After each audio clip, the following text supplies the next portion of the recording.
we were talking about school, you know, and asking the children to do the sentences. And one of the teachers was doing English with the wee kids, and he says, I want to do some poetry, you know.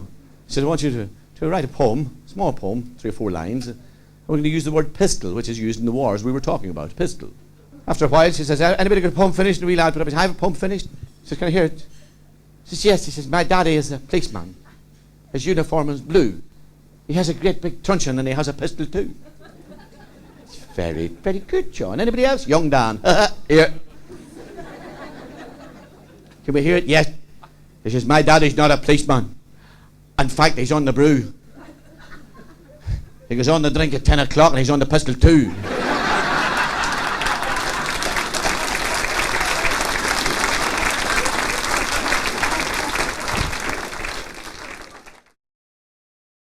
Two old dogs chatting. And one said, I hadn't seen one another in a while. And one says, well, Maggie, how's things going with me? Oh, they're not going so bad, Tricia, not going so bad. And how's Johnny? Oh, Johnny's dead. Oh, is he? He is. Oh, God, now what happened? Well, says, you know yourself, he's a keen gardener. And one morning, Johnny went out to the garden and he was pulling some carrots, you know, for the dinner. So I always like the fresh carrots. And he was pulling the carrots, and the next thing but God, then they take a heart attack and keel over and he died in the garden where he loved. Oh, God, Maggie, that's terrible. And what did you do? Oh, she says, what could you do? She opened a tin of peas.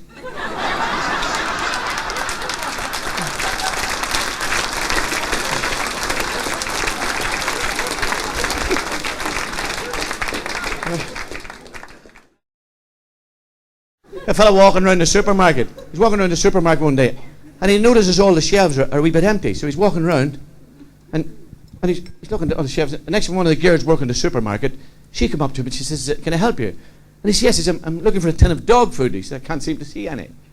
And she looked at him and she says, and do you have a dog? He said, of course I have a dog, he said. What do you think I want the dog food for? Well, she says, as you can see, things are scarce. As you can see, things are scarce, she said, and you know, we just can't hand out dog food. You have to bring the dog down and prove you have a dog. So we had to go in and get the dog before we get the food. Following day, he's walking around again, the shelves are still empty. Same wee girl come up to him, she says, can I help you? He says, yes, I'm looking for a tin of cat food. And do you have a pussy cat? He said, of course I have a cat, he said. He said, well, you have to bring the cat down. We just can't be handing stuff out willy-nilly to anybody who walks in off the street, you know. So he got the cat. A couple of days later, he's walking around again. There's a plastic bag with him. He's walking around and the shelves are still empty. And the same wee girl come up. She says, can I help you? He says, you're the very woman. So what can I do for you? He says, you wouldn't put your hand into that bag. And she did. Did you feel anything? Yes, he says, I feel something warm and soft. She wouldn't get us a packet of toilet rolls, love.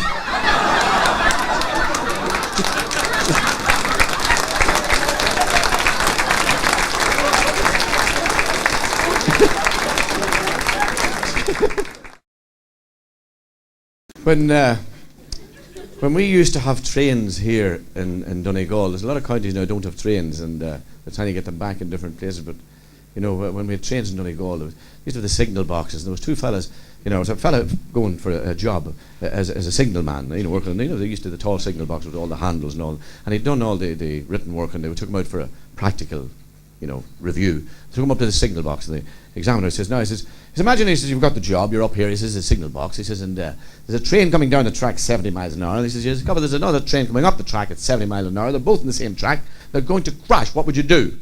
The man says, very quickly, he says, "The lever over there with the red handle," he says, "I would pull that back," he says, "that would stop both trains," he says, "they get a signal, they both stop." Perfect answer. Now he says, imagine, he said, he says, train's coming down here, they're going to crash, you pull the lever, somebody's vandalised it, it doesn't work, what do you do then?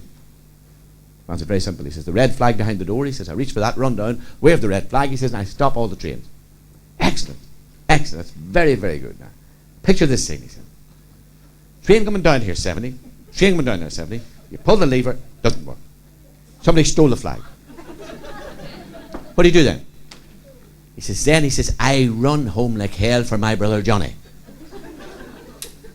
I said, what do you do that for? He says, because Johnny never seen two trains crashing before.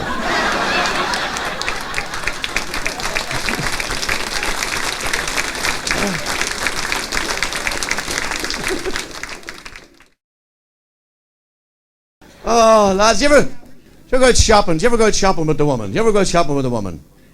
Oh, every man enjoys that, doesn't it? Whenever she's shopping for clothes especially, isn't it? Because men and women shop for clothes in different ways, don't they? They do indeed. You see, a man goes to shop for his clothes, shops completely different than a woman shopping for clothes. Now, let me explain this. Now, there are a lot of ladies here tonight, and I'm just going to explain this to you so you'll know from now on. And then, now, say, for example, a man wants to buy a blue suit, such as I'm wearing. Haute couture. The hell are you laughing at? Hang on to that shirt, it'll come back into fashion.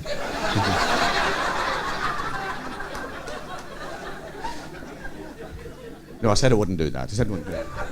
But a man wants to buy a blue suit, girls. Now, really hear this. Now, you might not believe this, girls, but I'm not joking you, and men, you'll back me up here. Do you know what a man does when he wants to buy a blue suit? He goes into a shop that sells blue suits. No. And he'll get one that fits him and he'll buy it and he'll take it home. I know you find that hard to believe, but that's the kind of way we are. A woman wants to buy a blue suit. It's a different story. She'll do every shop in the town. Even shops that doesn't sell blue suits. She'll do butcher shops and shoe shops and every shop. And then she'll eventually arrive back at the first shop she saw the blue suit in. But there's nothing wrong with that. There's nothing wrong. The only thing that's wrong with that is when the woman goes shopping for the clothes and she brings the man with her. Is there any man here who enjoys shopping for women clothes? No, that's not the right way to ask that correctly. Is there any man here who enjoys going shopping with a woman when she's shopping for clothes? Not a one. Now, girls, bear with me. Bear with me. No man likes that, because what happens is he's dragged around the shops, he has no interest first of all, and he gets bored very, very quickly, and then you're trying on this, that and the other, and he is fed up to the back teeth, and then you come out maybe in some dressing room and there you are and you're up in front of the mirror and then you come over and you ask him the question no man should ever be asked. Does my bum look big in this? I'll tell you how it works, girls. He sees the price tag. If it's dear, your bum's huge. That's as simple as that. Simple as that. Murphy, he's out with the wife, and she's dragged him around here, there, and out she comes with this dress. Over to him, Murphy's fed up. Does my bum look big in this? And Murphy sitting there, he says, your arse is as big as a barbecue grill. That night the two of them are lying in bed, and he's feeling a wee bit friendly. She's her back turned to him, she's not speaking to him. So he tapped her on the shoulder, he says, well, what about it? She never even turned her, she looked over her shoulder and she says, listen, she says, there's no point in lighting the whole barbecue for one wee sausage.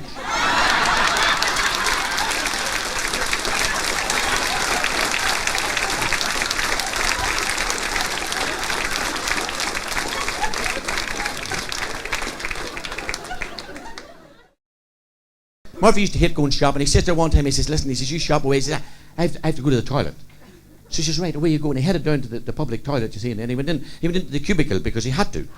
You see, there's another thing, girls, you see. We have a choice.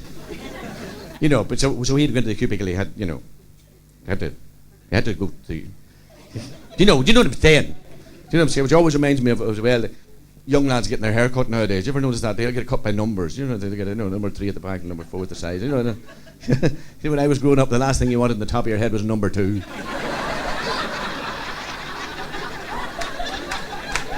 Right? You'd be out that night thinking you were the bee's knees, didn't you? So, what do you think of my hair? Shite. But that's nothing to do with the story. Murphy, lad, he's in the cubicle, he's closed the door, dropped the trousers in the drawers, and he's just got the bum on the bowl. And he's about to start, you know, he's just about to start. And the next thing, the fella in the cubicle beside him starts talking to him. Murphy's there, and the next thing, man goes, yes sir, how's it going? It's going not so bad, thank you. About to go. Man says, it's great weather, isn't it? Yes, it's great weather, brilliant. Just about to go again, the next thing, man says, what are you at anyway? Well, she's not that it's any of your business. I was out doing the shopping with a wife and then I had to come in here. So Murphy's about to go again. The next thing he hears your man next door going, he said, listen, Harry, I'll ring you back. There's some idiot next door chatting away to me.